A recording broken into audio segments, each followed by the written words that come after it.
Le thème que j'ai choisi pour vous aujourd'hui, c'est un thème que j'aime tellement. Ça dit « Tout est possible à celui qui croit » qui est dans Marc 9, 23. Et pourquoi j'aime tellement ce verset-là? C'est un verset que quand j'étais jeune sauvée, j'ai mentionné une fois à l'Assemblée et tout de suite comme ça, l'onction de Dieu est venue sur le pasteur Gauvreau et il a commencé à tout de suite chanter un cantique, à créer un cantique sur ce verset. Et pour moi, c'est un verset qui veut tout dire, tout est possible à celui qui croit. Et l'exemple qu'on donne dans l'étude, prenez le temps de le lire, on parle de Corneille. Et Corneille était pourtant quelqu'un qui avait une position élevée, mais qui était humble de cœur.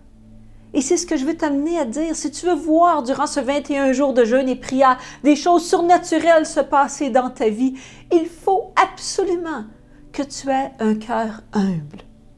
S'il y a une chose qu'il y avait, un cœur humble, et l'autre chose, c'est une grande foi que Dieu était capable de faire des choses surnaturelles, que là où lui ne pouvait pas faire quelque chose, Dieu pouvait l'accomplir.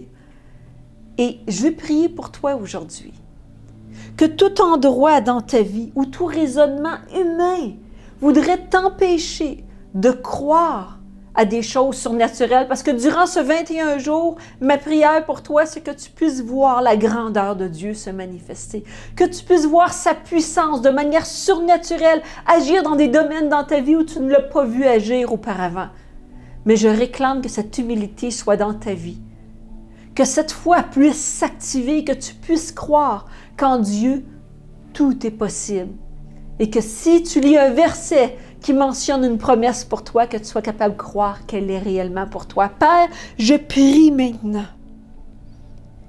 Et je lis tout raisonnement humain qui voudrait les empêcher d'avancer du côté surnaturel, parce que tu es là pour briser nos barrières de raisonnement dans nos vies afin qu'on puisse voir ta gloire se manifester. Viens Jésus maintenant et brise tous ces raisonnements humains qui veulent nous empêcher de pouvoir te voir agir de manière surnaturelle dans notre vie.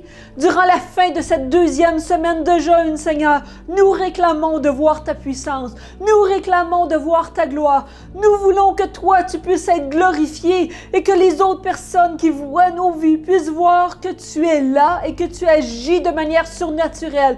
Que là où les médecins ou toute autre personne disaient que c'était impossible, nous réclamons maintenant que tout est possible à toi et tout est possible à moi parce que je m'appuie sur toi dans le nom de Jésus. Amen.